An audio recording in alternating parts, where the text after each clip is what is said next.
ये शब्द का ही प्रभाव है कि उसके पूरे शरीर में हार्मोनल चेंजेस भी आए और क्रिया की प्रतिक्रिया के रूप में थप्पड़ आया। तो हम इस चीज को नहीं कह सकते कि बिना सोचे समझे हम बोल रहे हैं, हमने इसको महत्व नहीं दिया है, ये तो ऐसे ही हम बोल देते हैं।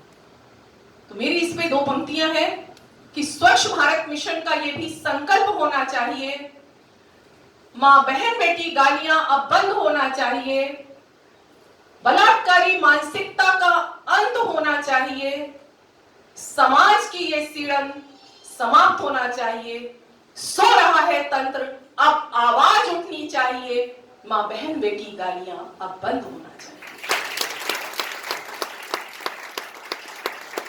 अभी सर ने चर्चा करी कि इसकी प्रतिक्रिया क्या समाज में हुई। आज 3 वर्ष हो गए, चौथा वर्ष 17 सितंबर को शुरू हुआ।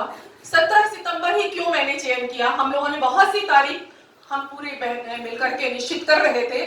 उसमें फिर बाद में ये आया कि ये स्वच्छता मिशन इतने लोग आए गए, मगर जो गंदगी के प्रति आवाज उठाने वाले हुए वो सिर्फ माननीय श्री नरेंद्र मोदी जी ही हुए। तो क्यों ना जहां विचारों की भी हम स्वच्छता की बात कर रहे हैं, तो हम उनको ही ऐसे ही व्यक्तित्व, ऐसे ही विचार वाले व्यक्ति को जो स्वच्छता के लिए आगे की पाने की बात कर रहे हैं, हम उनको ही जन्म दिवस को क्यों ना चुना जाए।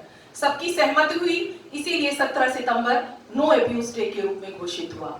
और जिस दिन से ये कार्यों का सिलसिला जगह जगह लोगों से को अवेयर करने के प्रोग्राम हम लोगों ने किए, स्कूलों में किए, कार्यालयों में किए, पुलिस अधिकारियों के साथ किया, कलेक्टर सर के साथ किया, बहुत जगह। और शुरुआत में ही जिला शिक्षा अधिकारी के माध्यम से एक जियो भी जारी हुआ कि 17 सितंबर नो अब्यूज डे के रूप में मनाया जाए। 2019 में इसकी शुरुआत हुई।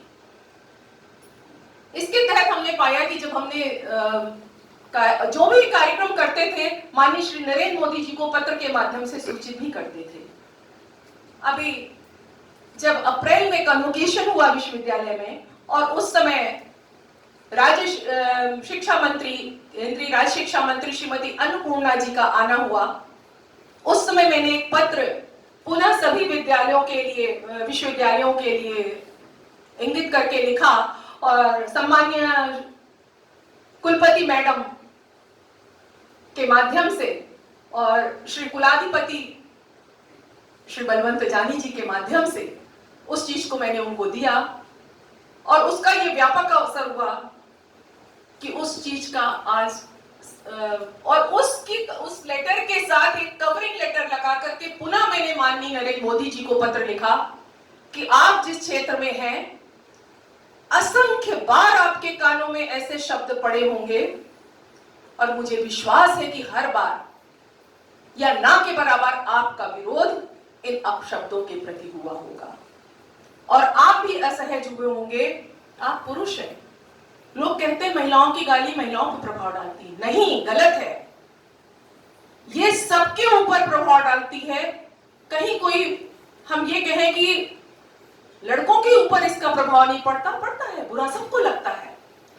जो अच्छी मानसिकता के हैं उन सबको बुरा लगता है, और हमारे लिए बुरा लगता है, हम तुम्हारे लिए बुरा नहीं लगता।